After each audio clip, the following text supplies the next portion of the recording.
Alta Profit, assurance vie, retraite, immobilier, le meilleur de l'épargne en ligne depuis plus de 20 ans. Le Conseil en Plus présente Sud Radio, les incontournables de la gestion de patrimoine, Thomas Binet. Et nous nous retrouvons comme tous les jeudis soirs avec notre consultante Catherine Bodneau, directrice marketing, offre et communication chez Alta Profit, pour parler gestion de patrimoine. Bonsoir Catherine. Bonsoir Thomas. Catherine, lorsqu'on évoque la bourse, l'image qui vient immédiatement d'ailleurs à l'esprit est souvent celle de la spéculation. Acheter ou vendre des actions est aujourd'hui perçu d'ailleurs comme un pari où certains espèrent des gains rapides, tandis que d'autres d'ailleurs redoutent des pertes considérables. Alors entre opportunités et prise de risque, la bourse semble réduite à une arène de spéculateurs cherchant à tirer profit des fluctuations des marchés. Pourtant, cette vision occulte sa vocation première, le financement des entreprises. À l'origine, Catherine, la bourse a été conçue comme un moyen de mettre en relation les entreprises en quête de capitaux et les investisseurs désireux de soutenir l'économie réelle. L'image de la bourse s'est considérablement éloignée de son rôle fondamental. Allez, pour commencer, Catherine, comment gagne-t-on de l'argent quand on investit en bourse ? Alors, investir en bourse permet de gagner de l'argent de deux manières différentes.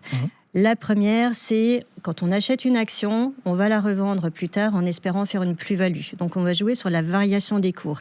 Et c'est ça en fait qui donne cette image de spéculation que vous avez décrite là tout à l'heure. Mais il ne faut pas oublier une deuxième source de revenus qui sont les dividendes.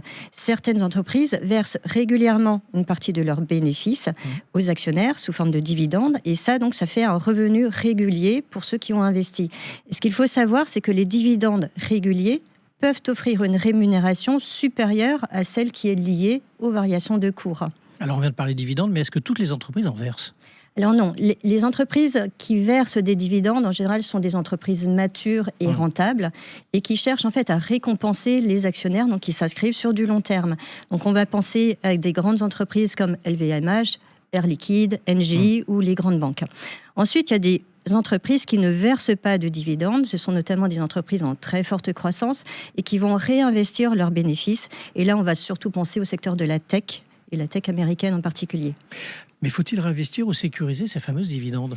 Alors, réinvestir les dividendes permet en fait de bénéficier de ce qu'on appelle les intérêts composés. Donc les intérêts vont produire eux-mêmes des intérêts quand ils sont réinvestis et donc d'accélérer la croissance du capital. Et pour vous donner une idée, si on prend le CAC 40 sur les 15 dernières années, il fait 100% de progression sans les dividendes. Et si on injecte les dividendes réinvestis, sur cette même période, au lieu de 100%, on passe à 214% de performance.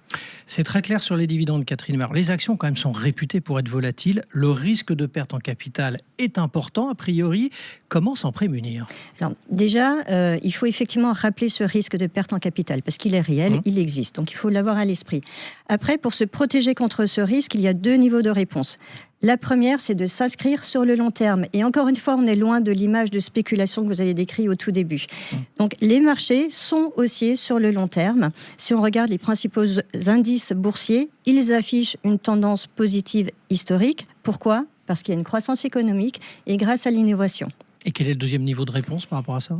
Le deuxième niveau, en fait, c'est d'investir au bon moment. Et ça, c'est quelque chose de très compliqué. Comment est-on sûr qu'on va investir au bon moment ? On a tous connu, en fait, l'envie quand on voit un panier d'actions ou un indice monter depuis plusieurs jours ou depuis plusieurs semaines. On se dit, mais j'aurais dû investir, mais est-ce que c'est encore le bon moment ? Est-ce que c'est pas trop tard ? Donc ça, c'est très difficile. Il y a une solution, en fait, c'est d'investir de manière progressive. Donc, le fait d'investir de manière progressive ou de manière programmée permet en fait de diluer ce risque de l'investissement au mauvais moment. Et toutes les simulations sur des périodes longues, y compris en intégrant des périodes très chahutées, montrent en fait qu'en investissant progressivement, on obtient de bien meilleures performance. Merci Catherine pour ce retour du rôle fondamental de la bourse et ce rappel donc des bonnes pratiques pour investir sur le long terme, progressivement et en prenant bien en compte les dividendes versés. Eh bien, on vous retrouve, Catherine, jeudi prochain dans Osez investir, les incontournables de la gestion de patrimoine. Et pour ce qui me concerne, rendez-vous dimanche matin à 9h30 dans la matinale week-end. Sud Radio, les incontournables de la gestion de patrimoine, Thomas Binet. avec Alta Profit, assurance vie, retraite, immobilier, le meilleur de l'épargne en ligne depuis plus de 20 ans. Le Conseil en Plus.